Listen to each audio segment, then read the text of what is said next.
The Mystery Thunderbird. Part 3.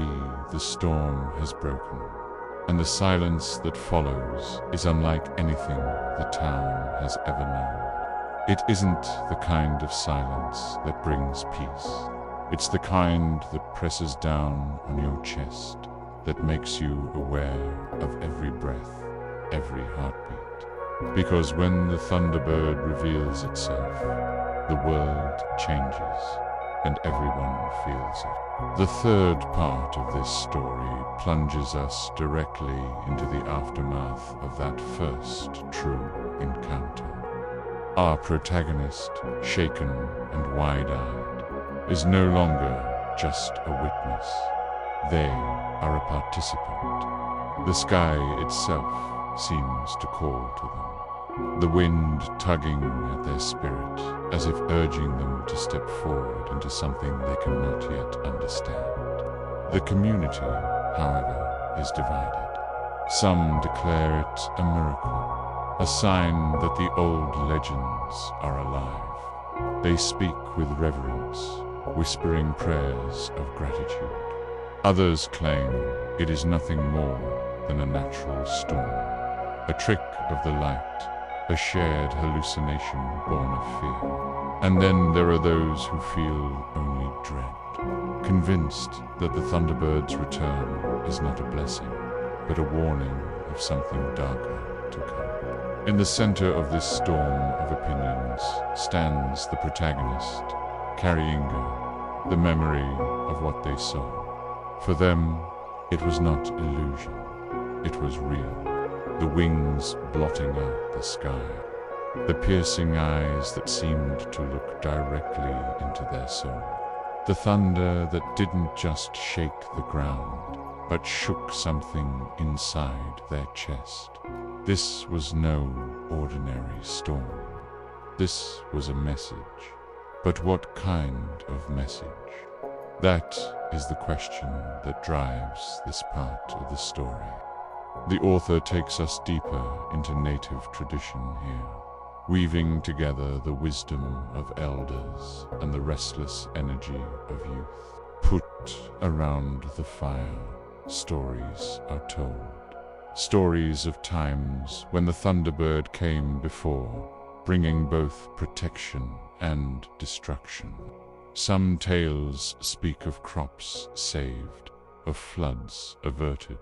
Others tell of entire villages swept away when the Thunderbird's warnings went unheeded. The message is clear. The Thunderbird is never neutral. Its arrival always signals change. Our protagonist listens to these stories with a heavy heart, torn between awe and fear. Because deep down, they know the Thunderbird is not done with them.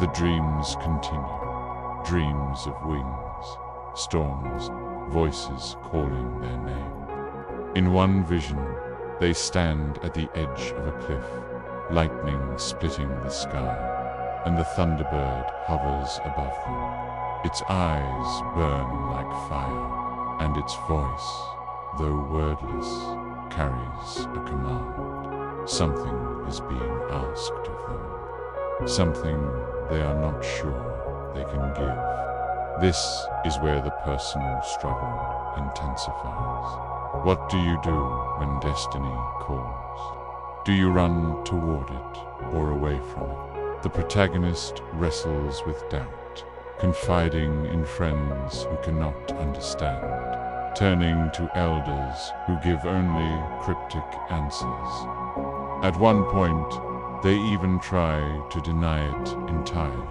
convincing themselves that the Thunderbird could have chosen someone else, anyone else. But destiny has a way of circling back. One of the most powerful moments in Part 3 comes when the protagonist faces danger for the first time. A sudden storm descends. Not just weather, but something alive. Trees snap, rivers swell, lightning crashes dangerously close. People scatter, but in the chaos, the protagonist finds themselves standing alone, paralyzed by fear. And in that moment, the Thunderbird appears again, wings spreading wide against the darkness. But this time, it isn't just a vision. The storm responds to its presence. The lightning bends, the wind shifts, and for a brief, breathtaking moment, the protagonist realizes they are not powerless. Somehow, the Thunderbird's energy flows through them. The storm listens. It's a terrifying revelation, because power is never simple. Power demands responsibility. From here, the story begins to pivot. The protagonist can no longer deny that they have been chosen, not just to witness, but to act.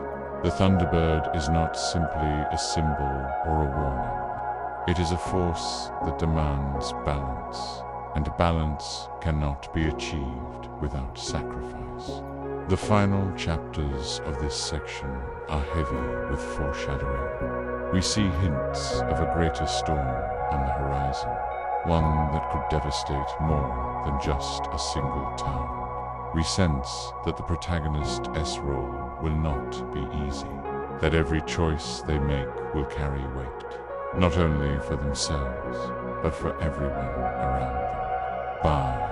And just as the tension reaches its peak, the section ends with a cliffhanger. The protagonist wakes from a dream unlike any before. This time, the Thunderbird doesn't just hover above, it lands. Its wings fold, its talons grip the earth, and its shadow stretches for miles. Slowly, it lowers its head until its piercing eyes are level with theirs. And for the first time, it speaks. Not in riddles, not in thunder, but in a voice clear as day. You are not ready, but you must be. And with that, the storm crashes once again. The screen fades, the pages close, and we are left with a question that refuses to let us go. What does it mean to be chosen by the Thunderbird? That question will carry us into part 4, where the mystery deepens and the true cost of destiny begins to unfold.